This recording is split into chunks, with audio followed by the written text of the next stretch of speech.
Hello ladies and gentlemen, my name is Impact7 and in this video I'm going to be doing my Premier League review of the 2022-2023 season. Now I'm going to be splitting up my review into 4 parts, doing 5 teams in each part. So let's get right into this. First of all, I'm going to be starting off from the relegation zone, moving upwards. So first of all, in 20th place was Southampton. Now during their season, they had 6 wins, 7 draws, 25 losses. Unfortunately for them, they also had 25 points. So they had just as many losses as they did points, which is terrible. Then they had 36 goals, 73 were against them. And in the last 5 matches of the season, they had 4 losses, 1 draw. So let's dive a bit more into it. So the fact that they letting double what they scored, or just over, is one of the key reasons why they got relegated. In addition to that, when you look at their team, the only noticeable player that they had was James Ward-Prowse, who's a free kick specialist, a set piece specialist. Aside from that, they didn't really have anyone. Maybe you could mention that Theo Walcott, who I think scored a goal. I think he scored against Arsenal as well. Not quite sure, but aside from him, there wasn't really anyone else aside from Lavia, who's currently in the news about him possibly going to Liverpool for 50 million, which is really high. I think he's had 29 matches for Southampton and he's only 19. That's really steep for a player with very little experience. But it's Jurgen Klopp. If he believes that a player is worth that kind of money, then he can see the potential in that player. But it's not time to talk about Liverpool just yet, so I'm not going to spend too much time on that. Southampton did sell quite a few of their players, in particular Danny Ings, who helped them out a lot. And I think he's the one that they're missing the most, putting the ball in the back of the net. But yeah, they're eliminated, 20th place, last. 19th place, Leeds United. So they had 7 wins, 10 draws, 21 losses, 31 points. Then they had 48 goals scored for them, 78 against. So they actually let in more goals than Southampton. And they did the exact same in the last 5 matches, where one lost 4, draw 1. Now, let's see, when you look at their squad, they did have a better team than Southampton, so clearly they should have finished above them. However, with Leeds, I'm a bit sad to see them get relegated, and here's the reason why. They're a good team going forward in the fact that they know how to play, but they're terrible in defense. Just terrible in defense, as it relates to the fact that they scored more goals than Southampton, but also they let in more goals than Southampton. As a result of that, 19th place. Now here's the big one. Well, the next big one, the next 2 teams are really big. But this one I think is the biggest. This is the biggest shocker I've seen in a long time in the Premier League. Leicester City in 18th place have gotten relegated.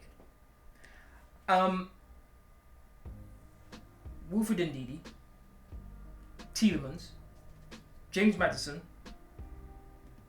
Jamie Vardy. I mean, how does that team get relegated? I just don't understand.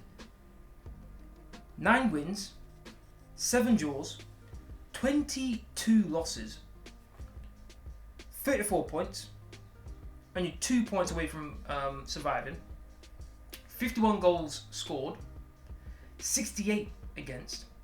In their last 5 matches, they won 1, drew 2, lost 2. Now comparing how many goals they've scored, which is 51, they scored more goals than every single team up until 10th place, which is Fulham. But the key difference is 68 goals they let in is the highest of so many teams up until you have Bournemouth, Nottingham Forest, Leeds, and Southampton are the only teams that had more goals scored against them than Leicester City. With the players they had, that is unacceptable. Unacceptable that they would be relegated. The fact that they won the Premier League title not so long ago, the fact that I think they won the FA Cup not so long ago as well, and yet they get relegated with the players that they had, stunning. Just stunning. That is unbelievable. Very, very surprised about that one. It almost feels as if they were just cashing in their checks and not really caring about what happens on the pitch. Because with the players that they had, surely they had enough to actually achieve more than what they did. Surely. Now, granted, there were rumours about James Maddison leaving. There were rumours about Tielemans leaving. But still, you're a part of a football club. You should be giving 110%. And clearly, the fact that Leicester City got relegated, clearly, they didn't do enough. Clearly. So that's a relegation zone. Then we move on to the team that just survived by 2 points. Everton. Again, surprising. Everton spent a ton of money over the past 2 to 3 seasons. When you look at their team, we have players like Jordan Pickford, who's number 1 at England. How is he still number 1? I have no idea, but still. You had Jordan Pickford. You have Calvert-Lewin, who I think was injured, so I'm not going to really place blame on him, but you have him. You have Decore. You have Michael Keane, not bad. You have Coleman, not bad. You have Ashley Young, okay, not bad. You have Onana. Not too bad in the midfield. Yeah. Gray as well. Damari Gray, I think is how you say his name. Not bad. Overall, they've got an okay team. So how is it that they're in, 17th place? They had 8 wins, 12 draws, 16 losses, 36 points, 34 goals scored. So they almost had as many goals as they did points. 57 goals against. In the last 5 games, they had 2 wins, 2 draws, 1 loss, and that's what saved them. The fact that they only had 1 loss. If they got another loss, that would have been, I think that would have been game over. Because that extra loss, I think, would have been enough to put them below Leicester City, and that's what saved them. But that shouldn't have been the case. It shouldn't. I think it went down to the last day of the season, whether they would get relegated or not, and it shouldn't have been that for a team of Everton's quality and history. Then we move over to the final team we're going to be discussing in this video, and that's Nottingham Forest. 9 wins, 11 draws, 18 losses, 38 points. So basically, they've got a point in every game. 38 goals scored, 68 against, and in the last 5 matches, 2 wins, 2 draws, 1 loss. Now, for Nottingham Forest, who were promoted recently, the fact that they're still in the Premier League, brilliant achievement. Very good.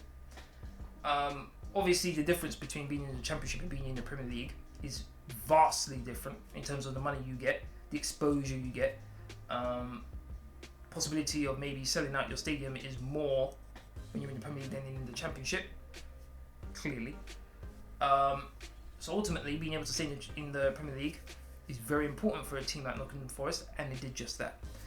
They had 39 points, and Leicester City had 34 points, so it's a 5-point gap.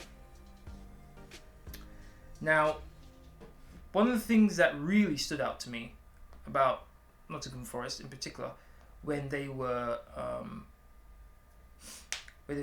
playing, is